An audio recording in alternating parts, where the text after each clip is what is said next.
And it's a great day today. It's like 75 degrees. We got the door open and a little work going on in here.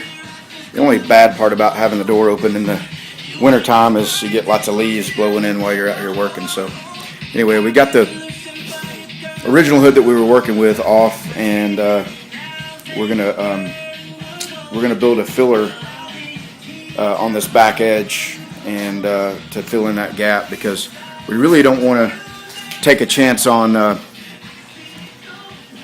this cowl panel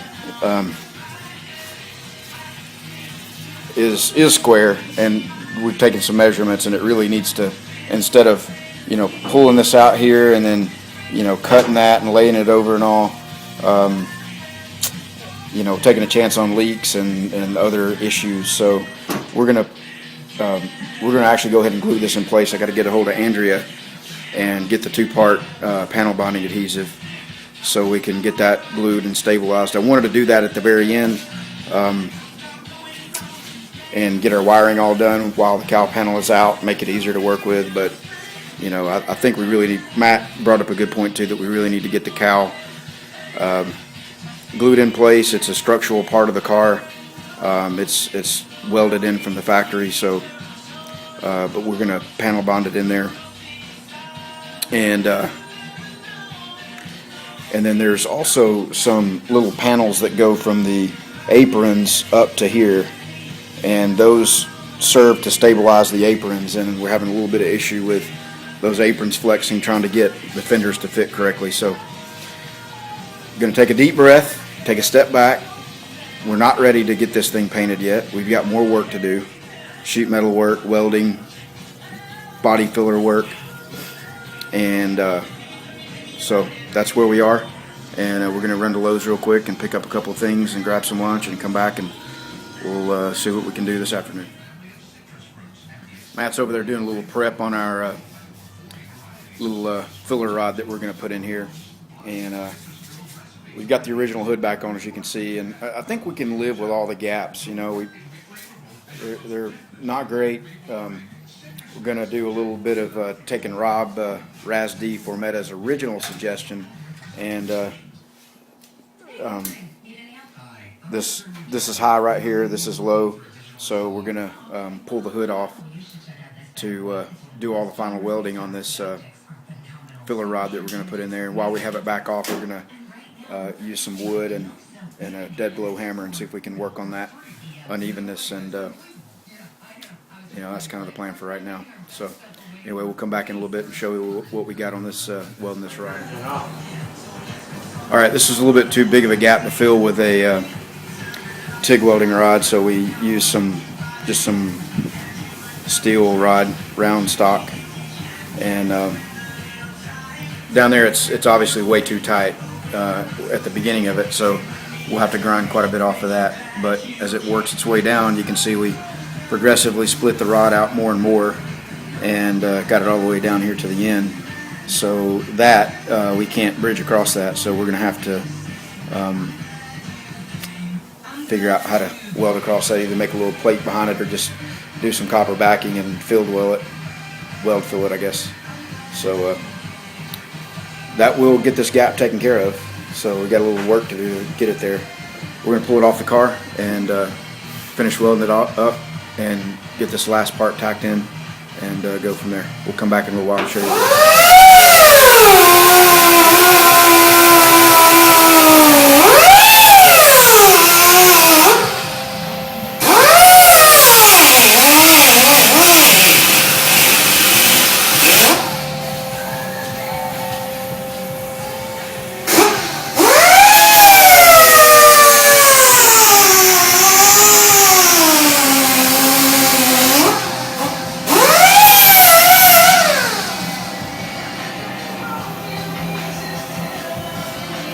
All right, Matt's doing a little grinding here. We've continued to make some tacks. We're using an aluminum backing plate to weld fill that big gap there, and that's working out pretty good so far.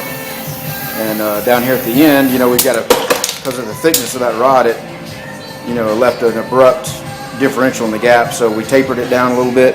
And we've got a copper rod, and we're going to extend that down a little bit further, make a nice transition, and then once we get it on the car, we'll know how much how much of this we'll have to grind off. We'll have to grind off some for sure up in here because the gap's just too tight on this end, and down on this end it'll be perfect. So we'll keep making progress and come back and show what he looks like in here in a little bit.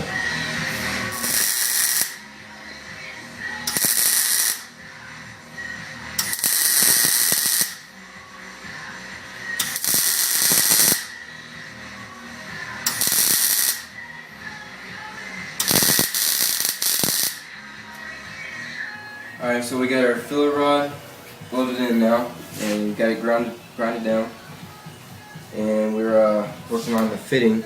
So you see we still got smaller gaps and bigger gaps, and we're also working on the fender lines. Got that adjusted pretty good. Still needs more work though. And I don't know. All right. Well, we use the Rob's method, and a common method of a block of wood and dead blow hammer, and worked on that line right there, and you can see that it was much better. It's got a couple of little places there where it's not great, but it's much better. And as Matt was saying, we've got our filler rod welded in back here, and the gap back here is pretty good. The cow's pushed all the way up where it should be, and we've got a little bit more fine tuning to do on the gap to get that better. But I think this is overall a better route. We'll take our hood back and get our money back on that, and then make the best out of this one. So we overheated this in one spot, put a little bit too much heat in it right in here, and it's got a little bit of a somewhere right there, a little bit of an oil can. So we'll get our shrinking attachment for the stud gun and shrink that down, and then of course the back edge will get a little bit of short strand fiberglass filler, and then some regular filler over that, just like we've done here and back there. So alright, well, we'll call that a wrap. What you think, bud? Matt's ready to get this thing painted. I am too. Hopefully we'll be there soon. Alright guys, we'll call it a wrap. Have a good one.